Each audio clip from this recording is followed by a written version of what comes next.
प्यारे साथियों, नमस्कार। हम आशा और उम्मीद करते हैं आप लोग सभी स्वस्थ और मस्त होंगे और मन लगा के अपना पढ़ाई कर रहे होंगे। मेरे भाई, जैसा कि हम लोग 2027 में एग्जाम देने वाले हैं, तो कुछ ही समय बचा है, तो आपका तैयारी जोरों शोरों से चल रहा होगा। मेरे भाई, आज हम लोग हिंदी विषय में जो है कि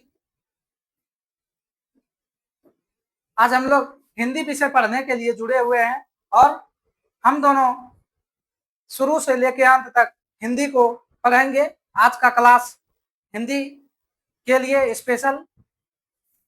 देखिए, जैसा कि पता है क्लास 12th के लिए हम लोग पढ़ाई कर रहे हैं।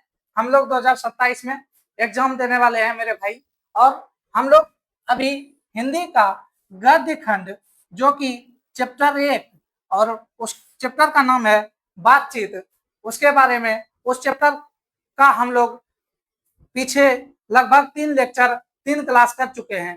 पहला क्लास में हम लोगों ने लेखक परिचय को देखा था, दूसरा में हम लोगों ने संपूर्ण अर्थ वाला क्लास किया था, और तीसरा ऑब्जेक्टिव का क्लास था, और चौथा क्लास आज हम लोगों का सब्जेक्टिव का है। मेरे भाई, एग्जाम में जितना भी सब्जेक्टिव क्वेश्चन आता है वही सारे क्वेश्चन को आज हम लोग देखेंगे कि बातचीत चैप्टर में से कितना ऑब्जेक्टिव बनता है और किस प्रकार का क्वेश्चन आता है।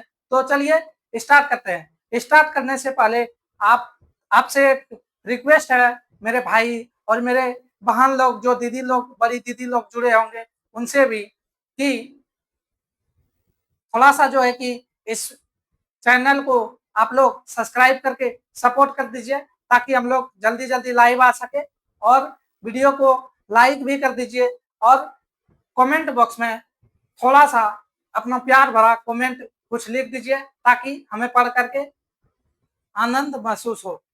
मेरे भाई, चलिए स्टार्ट करते हैं आज के क्लास को।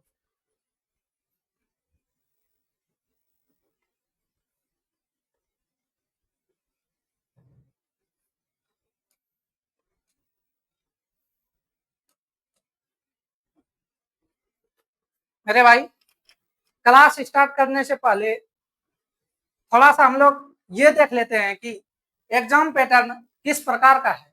हम लोगों के एग्जाम में क्वेश्चन किस प्रकार से आता है, सब्जेक्टिव क्वेश्चन, उसके बारे में देखते हैं।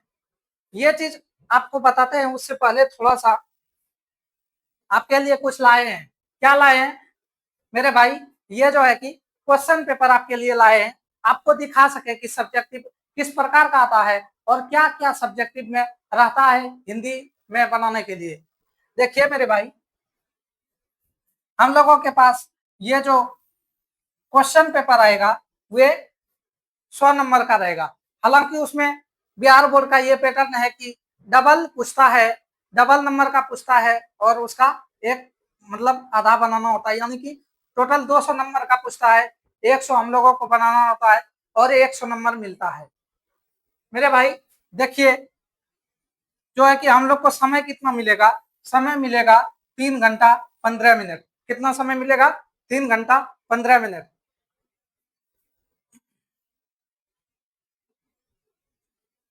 देखिए यहाँ पर क्या लिखा गया है, परीक्षार्थी यथासंभव अपने शब्दों में उत्तर दें। इस चीज को आप लोग ध्यान रखिएगा कि परीक्षा हॉल में, एग्जाम हॉल में जब हम लोग जाएंगे तो अपने शब्द में उत्तर लिखने का प्रयास करेंगे। कोई भी रटा हुआ प्रश्न आंसर लिखने का कोशिश नहीं करेंगे। अगर याद है तो कोई बात नहीं है, ऐसा नहीं है कि जो किताब में है किताबी भाषा में लिखेंगे तभी नंबर मिलेगा, ऐसा कुछ भी नहीं है। ये क्वेश्चन पेपर में साफ साफ दिया हुआ रहता है। चलिए देखते हैं क्वेश्चन किस प्रकार का आता है। पहले हम लोगों के पास खंड अ आएगा, विषय वस्तुनिष्ठ प्रश्न, यानी कि ऑब्जेक्टिव। उसके बाद ऑब्जेक्टिव तो नहीं, आज हम लोग सब्जेक्टिव को समझेंगे, इसलिए चलते हैं सब्जेक्टिव पे।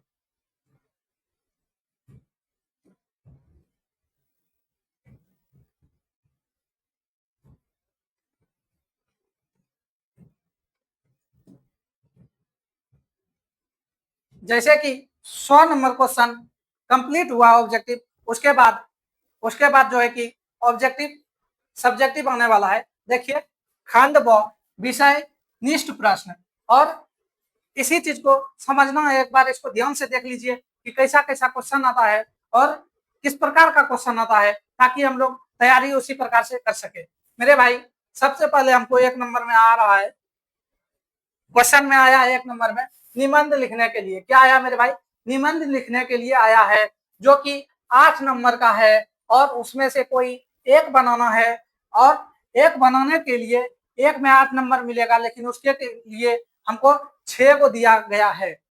6 को इसलिए दिया गया है मेरे भाई कि इसमें से हम जिसके बारे में जानते हैं किसी एक को चूज करेंगे और उस पर लिखना शुरू करेंगे। किसी एक पर हम लोग चूज करेंगे और उस पर लिखना शुरू करेंगे। आपके मन में ऐसा डाउट नहीं होना चाहिए कि पहला नंबर है तो पहले पहला ही लिख लेंगे तो ज्यादा नंबर मिलेगा। नहीं, अगर हम लास्ट वाला भी लिखेंगे तो उतना नंबर ही मिलेगा, और हमको कोई एक ही बनाना है। ठीक है, चलिए आगे देखते हैं।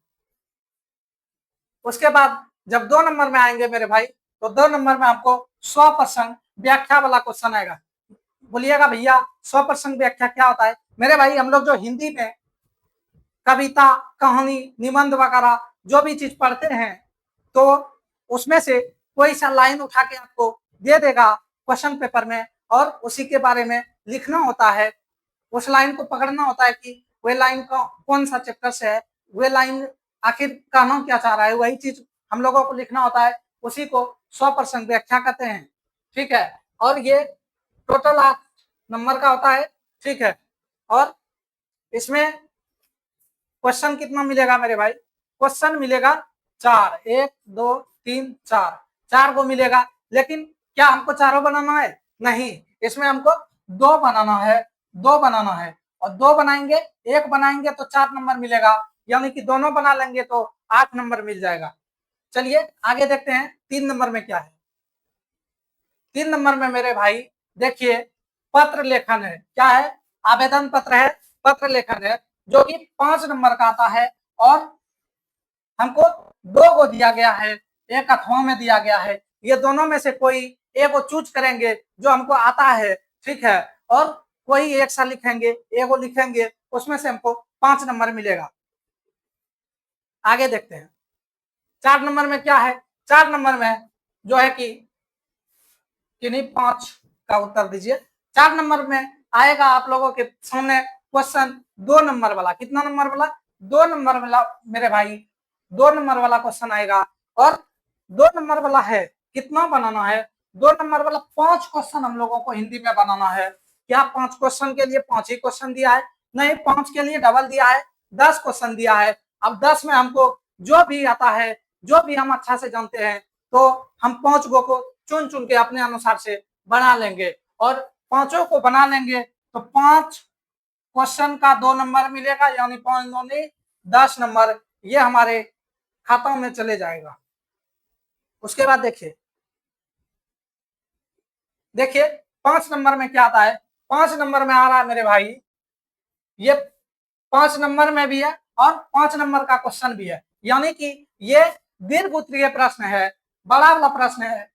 ठीक है, देखिए ये हमको टोटल बनाना है 3 गो, जो कि तीनों बना देंगे, ये टोटल हमको 15 नंबर देगा, और उसके लिए हमको दिया गया है 6 गो मेरे भाई। 6 में से हमको 3 गो जो भी पसंद है, 3 गो हमको जो भी पसंद है, हम उसको अपने अनुसार से लिखेंगे और 5 नंबर उठा लेंगे। जैसे कि हम लोगों ने बातचीत पढ़ा है, तो देख लीजिए, अगर हमें वाक शक्ति ना होती तो क्या होता है। बातचीत शीर्षक निबंध के आधार पर उत्तर दें। ये बातचीत चैप्टर से एक प्रश्न नंबर आ गया, अभी हम लोग इसी के बारे में पढ़े थे। चलिए आगे देखते हैं 6 नंबर में क्या आएगा। 6 नंबर में आएगा मेरे भाई, क्या आएगा? संक्षेपण, जो है कि देखिए इतना बड़ा जो है कि आपको दे दिया गया है, इसी में पढ़ करके आपको इसके बारे में इसका एक शीर्षक लिखना होगा कि किस टॉपिक पर यह बात हो रहा है, और उससे कुछ रिलेटेड क्वेश्चन दिया, क्वेश्चन मतलब कि बनाना पड़ता है, उसमें मतलब इति रहता है। देखिए ये 4 नंबर का आएगा, और ये 2 को दिया हुआ है, हमको 1 बनाना है। ये 2 को दिया गया है,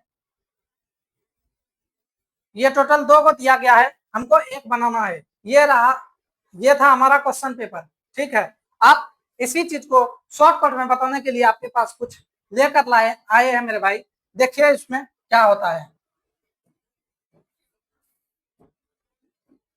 इसमें यह है मेरे भाई कि निबंध जो है हम लोगों का, सबसे पहले जो निबंध था वे हम लोगों को कितना बनाना है निबंध, एक निबंध बनाना है मेरे भाई, जिसमें से कि 8 नंबर मिलेगा। और ये टोटल निबंध कितना दिया था, 6 को दिया होगा, जिसमें एक बनाना है। अब देखिए व्याख्या वाला प्रश्न मेरे भाई, जो कि 4 नंबर का आता है। 4 नंबर का क्वेश्चन 4 को देगा। ठीक है, जिसमें से हमको बनाना 2 को है, और 2 को बना लेंगे तो हमको 4 नंबर मिलेगा। नहीं मतलब 2 को बना लेंगे तो 8 नंबर मिल जाएगा। एक क्वेश्चन पे 4 नंबर मिलता है। ये देखिए पत्र लेखन, पत्र लेखन मेरे भाई दिया हुआ 2 को रहेगा, जिसमें से कि एक बनाना है, और हमको एक बनाने पर कितना नंबर मिलेगा, 5 नंबर का मिलेगा, 5 नंबर हमको मिलेगा। उसके बाद देखिए लघु उत्तरीय प्रश्न मेरे भाई, 2 नंबर वाला क्वेश्चन, 2 नंबर वाला क्वेश्चन मेरे भाई 10 को दिया हुआ रहेगा, जिसमें से हमको 5 को बनाना है, और प्रत्येक क्वेश्चन पर 2 नंबर मिलेगा, और 5 दूनी 10 नंबर हमको यहां से आता है। देखिए दीर्घ उत्तरीय प्रश्न मेरे भाई, 5 नंबर वाला प्रश्न को देखते हैं। 5 नंबर वाला प्रश्न हमको 6 को देगा, 6 में से हमको 3 बनाना है, 6 में से हमको 3 बनाना है, जो कि 5 नंबर का होगा, और तीनों को बना लिए तो हमको 15 नंबर मिलेगा। यानी कि हमारे जो बिहार बोर्ड का रिजल्ट वाला अकाउंट होगा उसमें 15 नंबर ऐड हो जाएगा, 15 अंक जुड़ जाएगा। अब देखिए सबसे लास्ट में था संक्षेपण 6 नंबर में, जो कि 2 को दिया हुआ था, उसमें से एक बनाना था, और जो है कि एक के लिए 4 अंक मिल रहा था मेरे भाई। यही सब्जेक्टिव में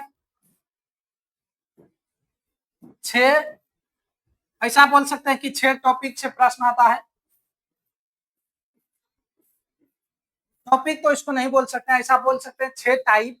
ठीक है, एक निबंध रहेगा, एक व्याख्या वाला रहेगा, और एक पत्र लेखन रहेगा, और उसके बाद लघु उत्तरीय प्रश्न रहेगा, जो कि 5 को बनाना है, फिर दीर्घ उत्तरीय रहेगा, फिर संक्षेपण रहेगा। हमको सब्जेक्टिव में सिर्फ इसी 6 का तैयारी करके जाना है।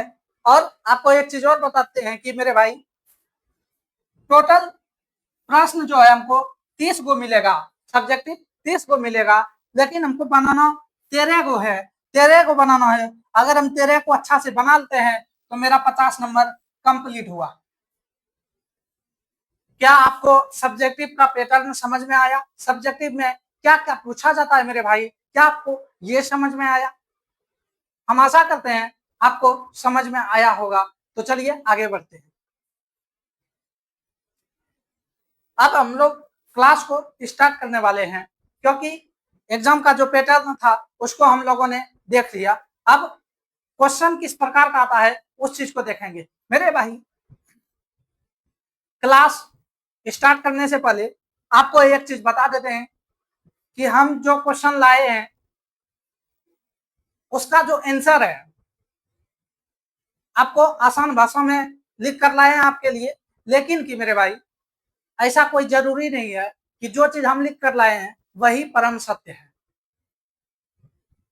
आप क्लास करने से पहले आपको बता देते हैं कि आपको एक चीज का ध्यान रखना है मेरे भाई और मेरे बहन, कि आपको प्रश्न खुद प्रश्न देखना है, बाकी आंसर खुद से लिखना है। आपको सिर्फ बताने के लिए लाए हैं कि किस प्रकार से आंसर लिखना है, बाकी आप खुद से लिखने का प्रयास कीजिएगा, इसको रटने का प्रयास नहीं कीजिएगा। हाँ 2 बार 3 बार 4 बार पढ़ लीजिएगा, वो बात ठीक है, लेकिन कि ऐसा नहीं है कि जो भी चीज हम लाए हैं उसको एक एक चीज एक एक शब्द को रट करके लिखना है, ऐसा कोई जरूरी नहीं है।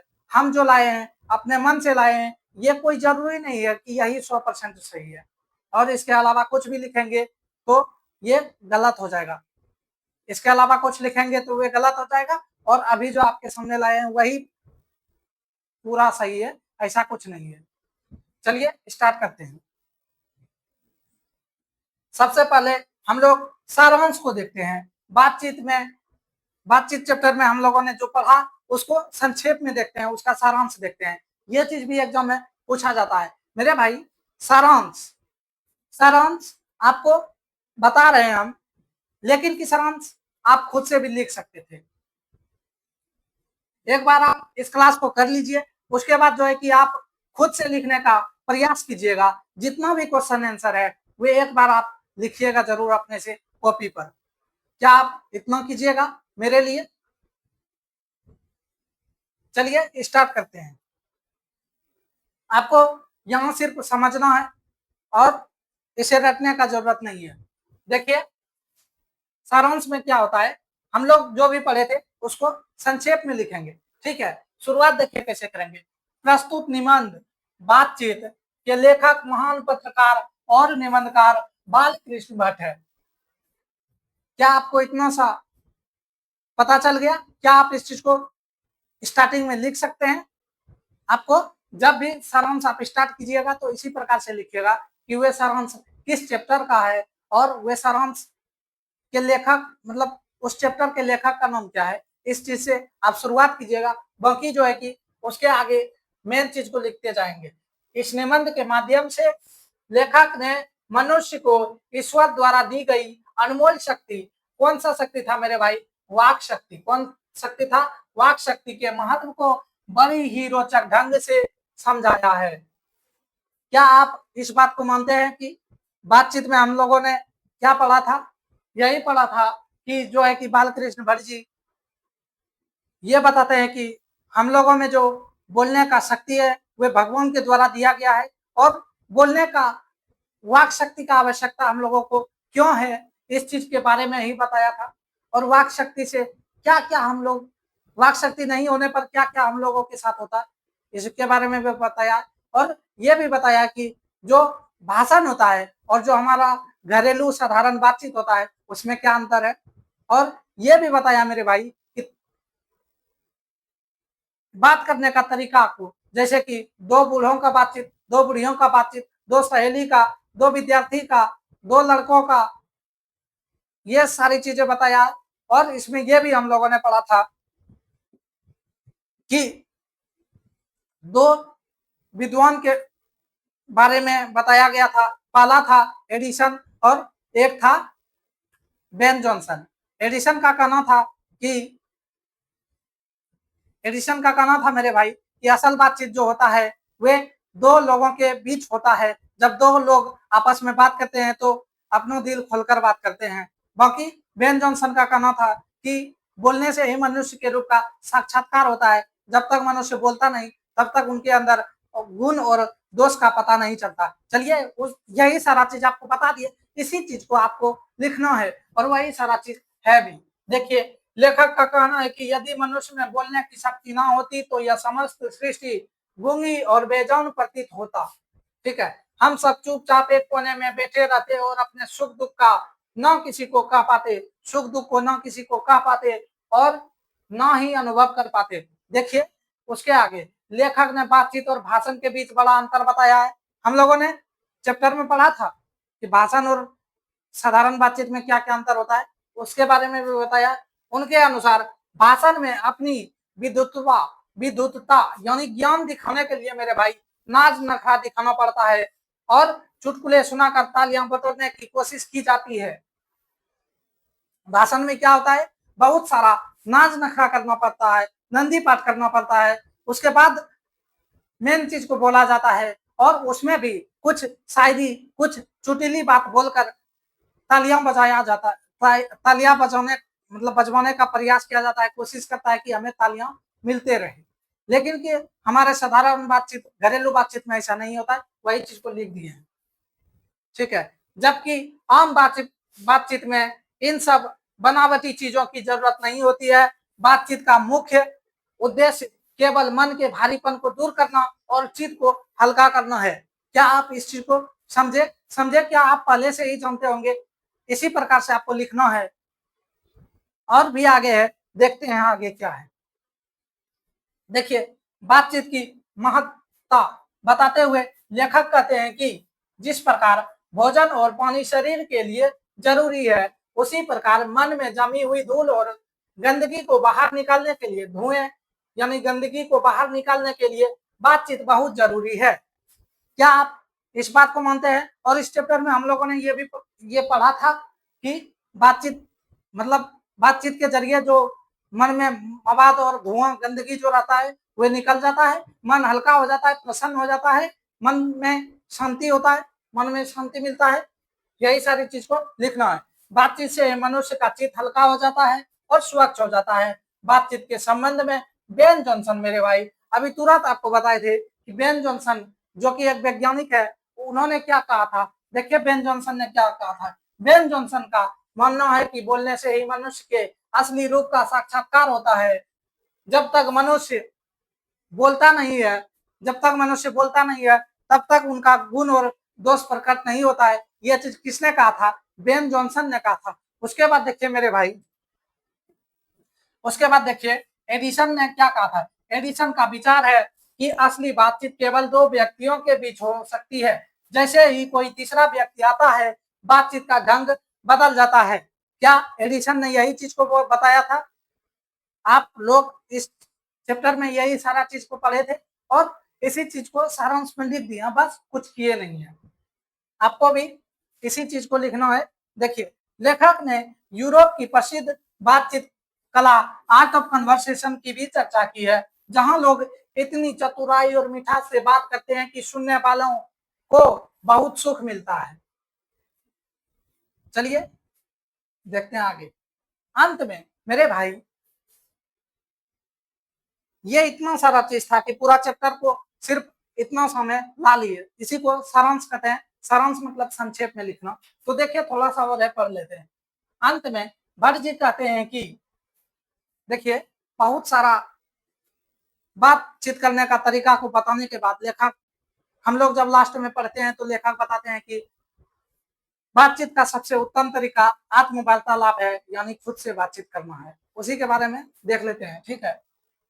बात भट्ट जी कहते हैं कि बातचीत का सबसे उत्तम और श्रेष्ठ तरीका आत्म वार्तालाप है, यानी कि खुद से ही बातचीत करना, स्वयं से बातचीत करना। मनुष्य को अपने अंदर ऐसी शक्ति विकसित करनी चाहिए कि वह खुद से संवाद कर सके। अपनी जुबान पर काबू रखकर और आत्मचिंतन करके मनुष्य न केवल सुख को खुद को बेहतर बना सकता है, बल्कि अपने लिए एक नया और सुखद संसार भी रच सकता है। जब हम लोग आपस अपने में बात करेंगे, मौन होकर बात करेंगे, तो क्या इससे किसी को तकलीफ होगा? अगर हम दूसरे से बातचीत करते हैं, अगर उसको वे चीज कोई ऐसा चीज बोल दिए जो उसको पसंद नहीं है, इससे दुश्मनी होगा, उसे तकलीफ होगा। लेकिन हम लोग आपस में बातचीत करेंगे, क्या ऐसा होगा? दुश्मनी होगा? नहीं होगा। इसी चीज को लिखा गया। चलिए हम लोगों ने सारांश को देख लिया। सारांश आपके बीच इसलिए लाए थे कि किस प्रकार से लिखा जाता है, सिर्फ उसको पकड़िए, उसको समझिए। लिखना बाकी आपको अपने मन से है। अब हम लोग विषय निष्ठ प्रश्न जो कि 2 अंक का आता है, उसको देखते हैं। बोलिए स्टार्ट करें? स्टार्ट करें? चलिए स्टार्ट करते हैं। देखिए पहला क्वेश्चन हम लोगों के बीच आ गया है। देखिए अगर हमें वाक शक्ति ना होती तो क्या होता? मेरे भाई अगर हमें वाक शक्ति ना होती तो क्या होता, इसके बारे में हम लोगों ने पढ़ा था। एक चीज यहाँ पे ध्यान से देखिए, आपको दिया गया है, इधर लिखा गया है कि ये क्वेश्चन 2009, 2011, 2019, 2022, यानी कि ये क्वेश्चन 4 बार पूछा जा चुका है एग्जाम में। सोचिए ये कितना इंपॉर्टेंट है। हो सकता है कि ये 2027 हो जाए आगे जाके, हो सकता है आगे जाके ये क्वेश्चन 2027 में भी पूछा जाए। इसलिए देखिए सिर्फ समझिए, बाकी लिखना अपने से प्रयास कीजिएगा मेरे भाई। रटना आपको नहीं है, हम आपको बार बार बोलेंगे। आपको जब भी क्वेश्चन आंसर कराएंगे तब आपको यही बात बोलेंगे कि रटना नहीं है, समझना है और खुद से लिखना है। रटिएगा तो भूल जाइएगा, समझिएगा तो अपने से लिखियो दीजिएगा। देखिए अगर हमें वाक शक्ति ना होती तो क्या होता? देखिए अगर हमें वाक शक्ति ना होती तो यह समस्त सृष्टि गूंगी प्रतीत होती। सभी लोग चुपचाप बैठे रहते। हम बोलकर जो एक दूसरे के सुख दुख का अनुभव करते हैं वाक शक्ति नहीं होने के कारण वे हम नहीं कर पाते। अगर हमारे अंदर बोलने का कला नहीं होता मेरे भाई, तो क्या हम लोग किसी से कुछ बता पाते? सुख है, दुख है, किसी से शेयर कर पाते? नहीं कर पाते। हम लोग इधर उधर कोना में कहीं पे बैठे हुए रहते, हम लोग एक दूसरे से बातचीत नहीं कर पाते, क्योंकि हमारे अंदर वाक शक्ति ही नहीं है। तो वही चीज यहाँ पे लिखा गया है कि अगर हमारे अंदर वाक शक्ति नहीं होता तो फिर क्या होता। चलिए अगला क्वेश्चन को देखते हैं।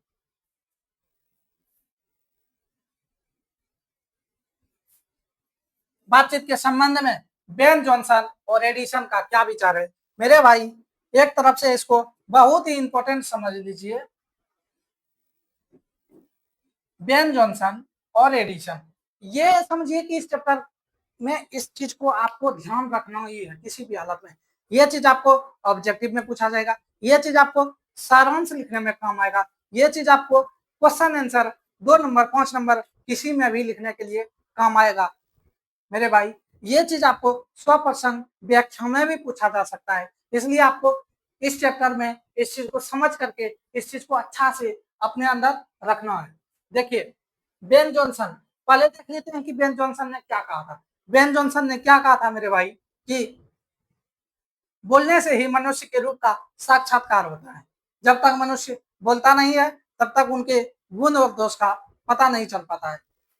मेरे भाई कोई व्यक्ति है चुपचाप बैठा हुआ है, वह कुछ बोल नहीं रहा है, हम उसके बारे में कुछ जान सकते हैं क्या? उसके अच्छा अच्छा कपड़े देखकर, उसके अच्छा हेयर कटिंग देखकर, वे देखने में गोरा है, सुंदर है, तो उसके बारे में हम जान सकते हैं कि उसका विचार क्या है अंदर का, उसका भाषा किस प्रकार से निकलता है, ये सारी चीजें नहीं जान सकते। उसका संस्कार कैसा है ये भी नहीं जान सकते हैं।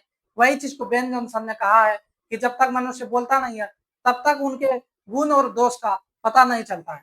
ठीक है भैया, ये समझ में आ गया। एडिशन के बारे में बता दीजिए। एडिशन ने यह कहा था मेरे भाई कि असल बातचीत जो होता है वे दो व्यक्तियों के बीच होता है। असल बातचीत दो व्यक्तियों के बीच होता है, जब कोई तीसरा आ जाता है तो वे बात कोसों दूर चले जाता है, यानी तीसरा आने पर बात लीक होने का चांस रहता है, इसलिए उस बात को बदल दिया जाता है। यही चीज लिखना है हम लोगों को, जो अभी आपको हम बताए, और हमें पता है कि आपको ये सारा चीज पहले से ही आता होगा, क्योंकि आप लोगों ने चैप्टर को पढ़ा है। अगर नहीं पढ़ा है मेरे भाई तो पीछे का वीडियो जाके देख लीजिए, अच्छा से समझ में आ जाएगा। इसमें आपको एक ट्रिक भी बताए थे कि जो बेन जॉनसन और एडिशन में कंफ्यूज कीजिएगा कि आखिर बोला किसने था कि दो व्यक्तियों के बीच बातचीत होता है, और फिर ये किसने बोला था कि बोलने से ही मनुष्य के रूप का साक्षात्कार होता है। इसके लिए आपको एक ट्रिक दिए थे मेरे भाई। बेन जॉनसन मतलब बोलने से ही मनुष्य के रूप का साक्षात्कार होता है। बोलने से मतलब मेरे भाई ऐसा समझिए कि जब बच्चा बोलने के लिए शुरुआत करता है, यानी कि बोलने के लिए वो स्टार्ट करता है, उस समय उसका एज कितना रहता है? वो बहुत छोटा रहता है। तो उस समय याद कीजिए, सोचिए, क्या एक जॉनसन बेबी नाम का क्रीम पाउडर होता है, साबुन वगैरह, उससे उस समय वही इस्तेमाल करते हैं, उसको वही लगाते हैं। तो इससे ये एक ट्रिक बन गया, और इसको याद रखिएगा कि बोलने से मनुष्य का रूप का साक्षात्कार होता है, यानी जब बच्चा बोलने के लिए शुरुआत करता है उस समय उसका जो उम्र होता है उसमें जॉनसन बेबी नाम का कोई क्रीम पाउडर होता है, उसको लगाते हैं। अब देखिए, अगर ये चीज आपको याद नहीं रहा तो एडिशन को समझ लेते हैं। एडिशन मतलब मेरे भाई आपको एड एड मतलब क्या होता है? जोड़ होता है। एडिशन मतलब क्या होता है? जोड़ होता है। तो एडिशन को समझिए। एडिशन यानी कि इन्होंने बोला है कि दो व्यक्तियों के बातचीत मतलब कि अच्छा होता है, उत्तम अच्छा तरीका होता है दो व्यक्तियों का। और लेखक ने बोला है कि एक जो बातचीत होता है एक व्यक्ति में, वह सबसे अच्छा है, सबसे उत्तम है। इनका कहना हुआ दो, तो एक तो ठीक ही है मेरे भाई, और दूसरा भी हो गया तो ये भी ठीक है। चलिए दोनों को मान लेते हैं, लेकिन कि जैसे ही तीसरा आएगा वे बातचीत अच्छा नहीं होगा, वे सिर्फ अंगूठी के नग के समान उसको कहा जाएगा। इसलिए देखिए एड हुआ है यानी कि जुड़ा है, यानी कि दो जहां पे बोला है दो व्यक्तियों के बातचीत, उसमें एडिशन को याद रखेंगे। हम आशा करते हैं आपको ये चीज समझ में आया होगा। बाकी इस चीज को हम जब संपूर्ण अर्थ करा रहे थे तो वहां पे अच्छा से समझाए थे। ठीक है, चलिए देखते हैं लिखना क्या है। बातचीत के संबंध में बेन जॉनसन का मानना था कि बोलने से ही मनुष्य के रूप का असली रूप का पता चलता है मेरे भाई। जब तक मनुष्य चुप रहता है तब तक उसके गुण और दोष का पता नहीं चल पाता है। वही एडिसन का देखते हैं। एडिसन का मानना था कि असल बातचीत सिर्फ दो व्यक्तियों के बीच हो सकती है। जब दो लोग होते हैं तब वो एक दूसरे के सामने अपना दिल खोलकर बात करते हैं। क्या इसी चीज को लिखना था सिर्फ? यह चीज आप अपने से भी लिख सकते हैं। चलिए आगे देखते हैं। अगला क्वेश्चन है, आर्ट ऑफ कन्वर्सेशन क्या है? देखिए मेरे भाई, ये 2025 में पूछा गया है। आर्ट ऑफ कन्वर्सेशन क्या है, ये 2025 में पूछा गया है। और आर्ट ऑफ कन्वर्सेशन क्या था मेरे भाई? आर्ट ऑफ कन्वर्सेशन यूरोप में, यूरोप के जो लोग हैं वे लोग जो जिस तरीके से बातचीत करते हैं उसी को तो आर्ट ऑफ कन्वर्सेशन कहते हैं। यानी कि यूरोप में बातचीत करने के तरीके को आर्ट ऑफ कन्वर्सेशन कहते हैं। देखिए लिखते हैं क्या, आर्ट ऑफ कन्वर्सेशन बातचीत करने का एक कला है जो यूरोप के लोगों में सर्वाधिक पाया जाता है। इसमें बातचीत इतनी चतुराई और खूबसूरती से की जाती है कि इसे सुनकर अत्यंत सुख मिलता है। मेरे भाई, इस क्वेश्चन को पलटा भी दिया जा सकता है कि यूरोप में बातचीत करने की कला को क्या कहते हैं। तो हम लोग भी उस समय भी इसी चीज को लिखेंगे कि यूरोप में बातचीत करने की कला को आर्ट ऑफ कन्वर्सेशन कहते हैं। उसके बाद आर्ट ऑफ कन्वर्सेशन क्या है उसको लिख देंगे। चलिए अगला क्वेश्चन देखते हैं। मनुष्य की बातचीत का उत्तम तरीका क्या हो सकता है? मनुष्य के बातचीत करने का जो सबसे उत्तम तरीका है वो क्या हो सकता है? आपको पता है कि लेखक ने क्या बताया था ये चैप्टर पूरा पढ़ाने के बाद, कि मनुष्य में जो है कि सबसे उत्तम तरीका बातचीत करने का आत्म वार्तालाप है। इसी चीज को लिखते हैं। देखिए इसके ये क्वेश्चन है, ये क्वेश्चन है मनुष्य की बातचीत का उत्तम तरीका क्या हो सकता है? इसके द्वारा वे कैसे अपने लिए सर्वथा नवीन संसार की रचना कर सकता है। देखिए आंसर यहाँ से है, मनुष्य की बातचीत का सबसे उत्तम तरीका आत्म वार्तालाप है, यानी खुद से ही बातचीत करना है। जब तक मनुष्य खुद से बातचीत करता है वह अपनी कमियों और क्रोध पर नियंत्रण पा लेता है मेरे भाई। इससे वह किसी दूसरे का दिल नहीं दुखाता, और जब हमारे व्यवहार और वाणी से किसी को कष्ट नहीं पहुंचता है तो दुनिया के साथ हमारा संबंध मधुर हो जाता है। और इस प्रकार मनुष्य अपनी जुबान पर काबू रखकर आत्मचिंतन करके अपने लिए एक नया और सुखद संसार बना सकता है। यहाँ पे लिखा गया है वही चीज जो आपको पहले भी बताए थे कि हम लोग जब स्वयं से बातचीत करते हैं तो इससे किसी को तकलीफ नहीं पहुंचता है, और अगर तकलीफ नहीं पहुंचता है तो किसी से हमारा दुश्मनी भी नहीं होता है। इसलिए इस प्रकार से हम लोग स्वयं से बातचीत करके जो है कि इस दुनिया को अच्छा बना सकते हैं। मतलब कि ऐसा समझिए कि हम, यहाँ पे बोला गया है कि सर्वथा नवीन नवीन संसार का रचना कर सकता है। मतलब यह कर सकता है मेरे भाई कि मान लीजिए हम स्वयं से बातचीत कर रहे हैं, हम सोच रहे हैं कि दिल्ली चले गए घूमने के लिए, हम चले गए, सोच रहे हैं चले गए, ठीक है। मान लीजिए हम किसी से बातचीत कर रहे हैं, अपने मन में सोच रहे हैं हम कहीं घूमने के लिए गए, और भी कुछ कर रहे हैं, पार्क चले गए, ये कर रहे हैं, पढ़ाई कर रहे हैं अच्छा से, मेरा नौकरी लग गया। ये सारी चीज मतलब कि हम सोच करके अपने से कर सकते हैं, लेकिन कि ये चीज किसी को बताएंगे तो उतना मजा नहीं आएगा, उतना आनंद नहीं आएगा जितना खुद सोच करके आनंद महसूस कर ले आंख बंद करके। चलिए आगे देखते हैं। दो हमजोली सहेलियों के बातचीत में क्या स्थिति होती है? ये क्वेश्चन भी 2019 में पूछा गया है। दो हमजोली सहेलियां जो होता है मेरे भाई उसमें रस का समुद्र उमड़ पड़ता है। और लेखक ने यह भी बताया है कि जो है कि इस चीज को लेखक ने यह बताया कि लेखक ये बोले हैं कि इस चीज को हम नहीं बता सकते, इस चीज को आप उनसे पूछिए जिन्हें कभी इस प्रकार का दो सहेलियों के बीच बातचीत करने का मौका मिला हो या फिर उनके बातचीत को सुना होगा। तो उसी चीज को लिख देते हैं। दो हमजोली सहेलियों के बातचीत का जायका ही निराला है मेरे भाई। उनके बीच के बातचीत में रस का ऐसा समुद्र उमड़ पड़ता है जिसका कोई अंत नहीं है। ठीक है, देखिए आगे। वे एक दूसरे से खुलकर अपने दिल की बात कहती है। लेखक कहते हैं कि इसका असली आनंद कैसा होता है ये हम नहीं बता सकते हैं, ये उन्हीं से पूछना चाहिए जिन्हें कभी इस प्रकार की बातचीत करने का मौका मिला हो या फिर बातचीत सुनने का मौका मिला हो। अगला क्वेश्चन देखते हैं। देखिए, खाने पीने चलने फिरने आदि की तरह यहाँ पर पाना हो गया है।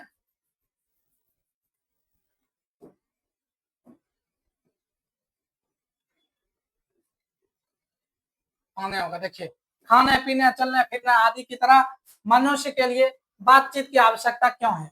ये क्वेश्चन 2026 में पूछा गया है, यानी कि इसी साल हम लोग 2027 में एग्जाम देने वाले हैं और अभी 26 चल रहा है, तो इसी साल पूछा गया है। और आपका जो बड़े भाई लोग इस साल एग्जाम दिए होंगे तो उसको ये क्वेश्चन मिला होगा और उन्होंने खूब अच्छे तरीके से इसको लिखा भी होगा। क्वेश्चन पूछता है कि जिस प्रकार मनुष्य को, हम लोगों को जिंदा रहने के लिए, जीवित रहने के लिए खाना पीना चलना फिरना बहुत ऐसे चीजों की जरूरत पड़ती है, उसी प्रकार से बोलना भी जरूरी है। ऐसा क्यों? तो उसी का आंसर लिखना है मेरे भाई कि खाने पीने चलने दौड़ने की तरह हमें इसलिए जरूरी है बातचीत, क्योंकि जिस प्रकार खाने पीने चलने दौड़ने से शरीर स्वस्थ रहता है, उसी प्रकार से बातचीत से हमारा जो है कि अंदर का जो मन में चल रहा है दुख और जो होता है कि किसी परेशानी से हम लोग परेशान हुए हैं, मन ही मन उससे परेशान है, तो अगर किसी से बातचीत करते हैं तो वे सारा टेंशन दूर हो जाता है। उसी को लिख देते हैं। चलिए देखते हैं। जैसे खाने पीने और चलने फिरने से हमारा शरीर स्वस्थ रहता है मेरे भाई, वैसे ही मन को हल्का और स्वच्छ रखने के लिए बातचीत बहुत आवश्यक है। मनुष्य के मन में जो कुछ मवाद या धुआं जमा रहता है मेरे भाई, वह बातचीत के जरिए भाप बनकर बाहर निकल जाता है। इससे हमारा चित्त चित्त यानी मन प्रसन्न और हल्का हो जाता है। क्या आप इस क्वेश्चन को अपने से लिख दीजिएगा? हमें पता है आप अपने से लिख दीजिएगा। चलिए अगला क्वेश्चन को देखते हैं। देखिए, जब तक मनुष्य बोलता नहीं है तब तक उनके व्यक्तित्व का कौन सा पक्ष नहीं प्रकट होता है? और ये 2024 में पूछा गया है। मेरे भाई, आज के क्लास में ही इस चीज को कितना बार देख लीजिए कि बेन जॉनसन ने बोला था, जब तक मनुष्य बोलता नहीं है तब तक उनके गुण और दोष का पता नहीं चल पाता है। वही चीज क्वेश्चन में पूछ दिया है कि जब तक बोलता नहीं तब तक उनका कौन सा पक्ष है जो कि प्रकट नहीं हो पाता है। तो इसी चीज को लिखेंगे, जब तक मनुष्य बोलता नहीं है तब तक उनके गुण दोष का प्रकट, मतलब गुण दोष का पता नहीं चल पाता है कि वे व्यक्ति मधुर बोलता है या फिर करवाहट से बोलता है, बातचीत करता है, उसका विचार कैसा है। यही सब चीज को देख देते हैं। देखिए, जब तक मनुष्य बोलता नहीं तब तक उनके गुण और दोष का पता नहीं चलता है। बोलने से ही मनुष्य के व्यक्तित्व का असली रूप सामने आता है मेरे भाई। जब तक व्यक्ति संजीदगी और प्रेम से बात करता है, जब व्यक्ति संजीदगी और प्रेम से बात करता है तो वह उसका गुण है मेरे भाई। क्या है? उसका गुण है, गुण कहलाता है। लेकिन जब वह वचाल यानी ज्यादा बोलने वाला, वचाल होकर खुद पर काबू न रखकर, खुद पर काबू न रखकर न रख पाता है तो वह उसका दोष बन जाता है। दो लोग जब आपस में दिल खोलकर बातचीत करते हैं तब उनकी अच्छाई बुराई शिकायत या सच्चाई के माध्यम से उनके चरित्र का गुण दोष पूरी तरह प्रकट हो जाता है। इसमें यह लिखा गया है मेरे भाई कि जब तक मनुष्य बोलता नहीं है तब तक उसके अंदर किस प्रकार का विचार चल रहा है, उसका कैसा व्यवहार है, यह चीज पता नहीं चल पाता है। और ऐसा देखें कभी कभी लड़ाई झगड़ा होता है तो व्यक्ति अपने आप पर काबू नहीं रख पाता है और कुछ भी बोल देता है जो उसे नहीं बोलना चाहिए था। तो वही चीज बोलता है कि इसी से उसका जो है कि संस्कार पता चलता है कि उसका किस प्रकार का संस्कार है। और उसके बाद ये भी लिखा गया है कि जब दो व्यक्ति आपस में बात कर रहे हैं मेरे भाई, हम है और मान लीजिए मेरे साथ कोई और व्यक्ति है और बात कर रहे हैं और उसका देख रहे हैं कि वे किसी तीसरे का बुराई पे बुराई बुराई पे बुराई करते जा रहा है, करते जा रहा है, तो इससे यह भी पता चलता है कि इसका सोच कैसा है। ये सारा चीज तभी पता चला मेरे भाई जब कोई मनुष्य बोला। अगर वे चुपचाप बैठा हुआ रहता तो उसके बारे में हमको पता नहीं चलता। यही चीज को यहाँ पे लिखा गया है। चलिए अगला क्वेश्चन को देखते हैं। अगला क्वेश्चन हम लोगों के पास व्याख्या वाला है जो कि 4 नंबर का आता है। आपको क्वेश्चन में दिखाए ही थे कि इस चैप्टर से भी एक क्वेश्चन आया था और हमेशा आते रहता है, इसलिए देखिए ध्यान से। देखिए हमारी भीतरी मनोवृत्ति प्रतिक्षण नए नए रंग दिखाती है। वह प्रपंचनात्मक संसार का एक बड़ा भारी आईना है जिसमें जैसी चाहो वैसी सूरत देख लेता है, कोई दुर्घट बात नहीं। मेरे भाई इसमें यही लिखना है कि हमारा जो मन है वह बार बार नया नया चीज देखना पसंद करता है और मन में नया नया चीज बना भी लेता है। कभी यह चीज को सुंदर बना लिया, घूमने के लिए गए थे, कभी इधर गए थे बस से, कभी ट्रेन से जा रहे हैं, मतलब मन में बहुत सारा चीज प्रति क्षण बदलते रहता है। और उसी को लेखक ने बोला है कि अगर हम लोग खुद से उस चीज को फील कर लेते हैं, किसी से कुछ कहते नहीं है, तो इससे कोई बुरा वाला बात नहीं है, इसी चीज को लिखते हैं। देखिए प्रस्तुत पंक्ति, व्याख्या जब भी लिखेंगे मेरे भाई उसमें ये चीज को देखना है। व्याख्या में क्या होता है कि किसी भी लाइन को उठा के रख देता है, तो उसमें आंसर लिखने से पहले ये बताना है हमको कि वे लाइन किस चैप्टर से है। उसके बाद जब उसको ये बता देंगे कि किस चैप्टर से है, उसको ये बताएंगे कि उस चैप्टर का लेखक कौन है। उसके बाद उस लाइन का जो मेन चीज होगा उसको हम लोग लिख देंगे अपने भाषा में। देखिए कैसे लिखना है। प्रस्तुत पंक्ति यानी जो पंक्ति दिया गया है वे बालकृष्ण भट्ट द्वारा पाठ बातचीत से ली गई है। ठीक है, इस चीज को लिख देना है। ठीक है, उसके बाद देखिए इस लाइन में जो था उसको लिख देते हैं। हमारी सोच या मन हर पल बदलता रहता है और इसमें तरह तरह के विचार आते रहते हैं। लेखक का कहना है कि हमारा मन इस दुनिया के एक बड़े आईना जैसा है। जैसे आईना में कुछ साफ दिखाई देता है, वैसे ही हम अपने मन की सोच को इस दुनिया को जैसा देखना चाहते हैं वैसा देख सकते हैं। अभी आपको बताया था कि हम लोग कहीं पे मान लीजिए फील कर रहे हैं कि कहीं पे ट्रेन से जा रहे हैं, मान लीजिए हम हवाई जहाज से जा रहे हैं। ठीक है, इस सारा चीज को हम अपने से कर सकते हैं। हम इस दुनिया को अपने अनुसार से देख सकते हैं, इसमें कोई भी बुराई नहीं और इससे किसी को बुरा भी नहीं लगेगा क्योंकि हम किसी से कह भी नहीं रहे। चलिए देखते हैं अगला क्वेश्चन। अगला क्वेश्चन देखिए, सच है जब तक मनुष्य बोलता नहीं तब तक उनका गुण दोष प्रकट नहीं होता। ये 2009 में 2011 में पूछा गया। ये क्वेश्चन आज के क्लास में ही कितना बार आ गया, कितना बार आ गया है। आप इसको कर लीजिएगा, हम सिर्फ एक बार पढ़ देते हैं। प्रस्तुत पंक्ति बालकृष्ण भट्ट द्वारा रचित पाठ बातचीत से ली गई है। लेखक निबंध के माध्यम से बताना चाहते हैं कि बातचीत ही वह तरीका है जिससे किसी व्यक्ति के व्यक्तित्व और उसके असली स्वभाव का पता चलता है। जब तक कोई इंसान चुप रहता है तब तक उसके भीतर की अच्छाई यानी जो गुण होता है और बुराई यानी दोष दुनिया के सामने नहीं आ पाता है। और जब वह बोलना शुरू करता है तब उनके स्वभाव और चरित्र का पता चलता है। मेरे भाई क्या आप इसको लिख लीजिएगा? लिख लीजिएगा तो कमेंट बॉक्स में लिख के भेज दीजिए यस। चलिए अगला क्वेश्चन देखते हैं। देखिए जो कुछ मवाद या धुआं जमा रहता है वह हमारे बातचीत के जरिए भाप बनकर निकल पड़ता है। और देखिए यह 2024 में पूछा गया है। आप इसको भी कर सकते हैं अपने से, क्योंकि आज के क्लास में भी इसको बहुत बार ही बता दिए हैं। चलिए आपको दिखा देते हैं, पढ़ के सुना देते हैं एक बार। देखिए प्रस्तुत पंक्ति हमारी पाठ्य पुस्तक दिगंत भाग 2 के बातचीत शीर्षक निबंध से लिया गया है, जिसके लेखक महान विद्वान निबंधकार बालकृष्ण भट्ट है।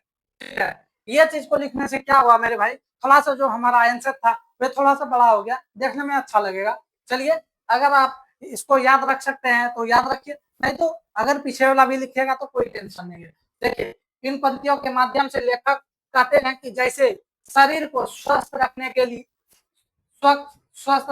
खाना पीना आवश्यक है, ठीक वैसे ही मन को हल्का रखने के लिए बातचीत बहुत आवश्यक है। मनुष्य के मन में जब किसी बात को लेकर दुख, तनाव या भारीपन जमा रहता है तो वह मवाद या धुएं की तरह अंदर ही अंदर को इंसान को परेशान करते रहता है। और जब मनुष्य किसी से दिल खोलकर बातचीत करता है तो वह सारा कष्ट और तनाव बातचीत के माध्यम से भाप बनकर बाहर निकल जाता है।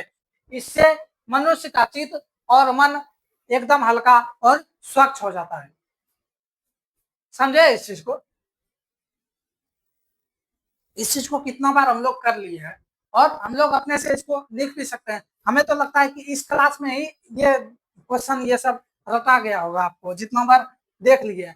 देखिए, यदि मनुष्य की और इंद्रियां अपनी अपनी शक्तियों में अविकल, मेरे भाई अविकल मतलब होता है सही सलामत, ठीक है, रहती है और वाक शक्ति मनुष्य में ना होती तो हम नहीं जानते कि इस गूंगी सृष्टि का क्या हल होता।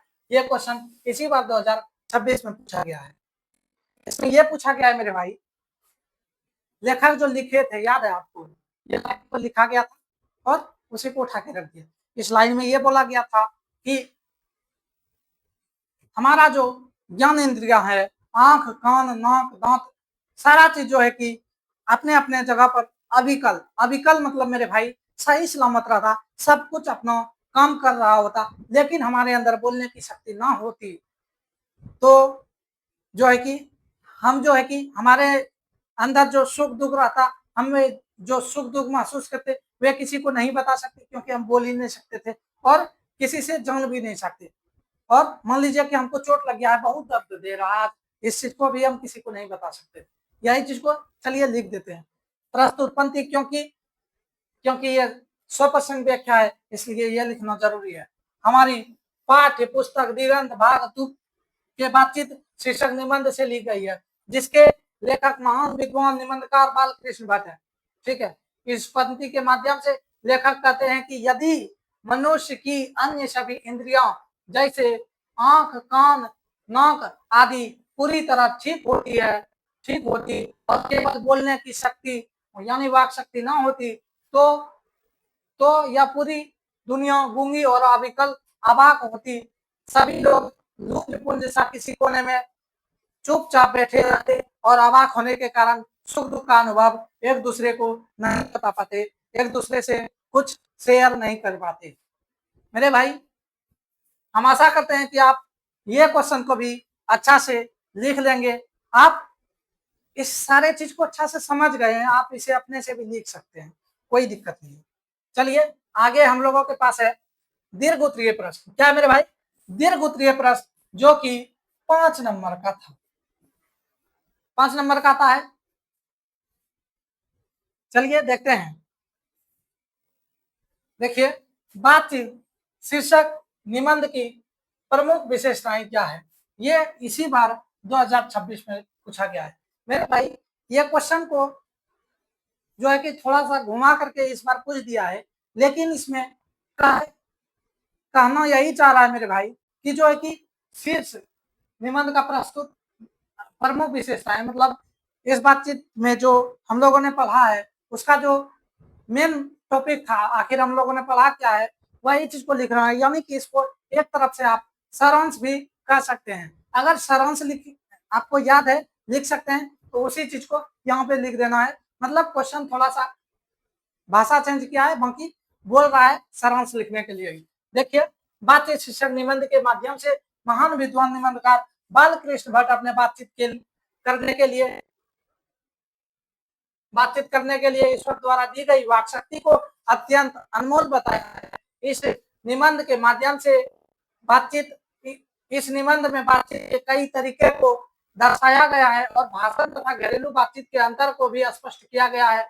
लेखक ने 2 महान विद्वानों, कौन था मेरे भाई? एक एडिसन और दूसरा कौन था? दूसरा था बेन जॉनसन। देखिए, जिसमें बेन जॉनसन का मानना है कि बोलने से ही मनुष्य के रूप का साक्षात्कार होता है। जब तक मनुष्य बोलता नहीं है तब तक उनके गुण और दोष का पता नहीं चल पाता है। जबकि एडिसन का मानना है कि मेरे भाई, असल बातचीत सिर्फ 2 व्यक्तियों के बीच हो सकती है, जहां पे एक दूसरे के सामने अपना दिल खोलकर बात करते हैं। लेखक ने बातचीत के अनेक रूपों की चर्चा करते हुए ये निष्कर्ष निकाला है भाई, हम लोगों ने देखा कि बहुत सारा जो है कि बातचीत का तरीका को बताया। बूढ़ों के बातचीत, बूढ़ियों के बातचीत, सहेलियों के बातचीत, दोस्तों के, खिलाड़ी के, विद्यार्थी के, 25 वर्ष वाले का और 25 वर्ष के नीचे वाले उम्र का, मतलब हर एक चीज को बताया। लेकिन उससे निष्कर्ष क्या निकला मेरे भाई? निष्कर्ष यही निकला कि बातचीत का सबसे उत्तम तरीका जो है आत्म वार्तालाप है, यानी खुद से बातचीत करना है। यही जो है कि सबसे उत्तम तरीका है जहां मनुष्य एकांत में स्वयं से बातचीत करता है। इस चैप्टर में यही चीज को पढ़ा था हम लोगों ने, और इसी को संक्षेप में हम लोग अपने मन से लिख दिए हैं। और देखिए अगला क्वेश्चन क्या है, बातचीत शीर्षक का निबंध, यानी बातचीत शीर्षक निबंध का सारांश लिखिए, यानी कि इसको भी लिख सकते हैं, या फिर हम लोग जो है कि सारांश को क्लास स्टार्ट होने से पहले ही देख लिए थे, आप उस चीज को भी लिख सकते हैं। ठीक है, दोनों में आपको नंबर मिलेगा पूरा का पूरा। इसको हम यहाँ पर इसलिए लाए कि आपको दिखा दें कि सारांश भी पूछा गया 2009 और 2023 में। मेरे भाई आज हम लोगों का क्लास यहीं तक रहेगा, और हम लोग लगभग लगभग क्या पूरा ही बातचीत चैप्टर को पूरी तरह से खत्म कर दिए।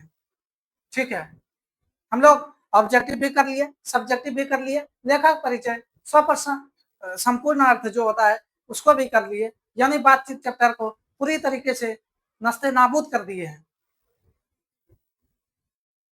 अब हम लोग अगले क्लास में जो है कि पढ़ने वाले हैं, जैसा कि हम लोग इस अभी गद्य खंड को पढ़े थे, अगले क्लास में काव्य खंड के चैप्टर 1 को पढ़ेंगे। ठीक है, उसके बाद फिर अगला क्लास उस काव्य खंड को खत्म करने के बाद, काव्य खंड के एक चैप्टर को पढ़ने के बाद व्याकरण पढ़ेंगे, और इसी प्रकार हमारा जो है पढ़ाई का सिलसिला चलता रहेगा। मेरे भाई हम आशा करते हैं कि आपको ये क्लास अच्छा से समझ में आया होगा, और आप बहुत ही अच्छे तरीके से इसको समझ गए होंगे। ऐसे इस क्लास में कुछ समझने वाला बात था नहीं, ये सिर्फ ये क्लास इसलिए लगा था कि आप देखिए कि क्वेश्चन आंसर का तरीका किस तरह से रहता है। बाकी आपको लिखना अपने मन से है मेरे भाई, कॉपी में जब लिखिएगा तो अपने मन से लिखिएगा। ठीक है, तो चलिए आज के क्लास को यहीं तक खत्म करते हैं, यहीं पे खत्म करते हैं। क्लास को एंड करने से पहले आपसे थोड़ा सा एक रिक्वेस्ट है कि आप जो भी स्टूडेंट शुरू से नहीं जुड़े हुए थे या फिर चैनल को सब्सक्राइब नहीं किए हैं, चैनल को सब्सक्राइब कर लीजिए, और फिर जो है कि इस वीडियो को लाइक भी कर दीजिए अगर आपको पसंद आया होगा तो।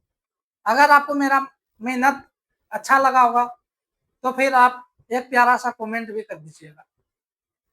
तो मेरे भाई मिलते हैं अगले क्लास में, तब तक के लिए जय हिंद, जय भारत।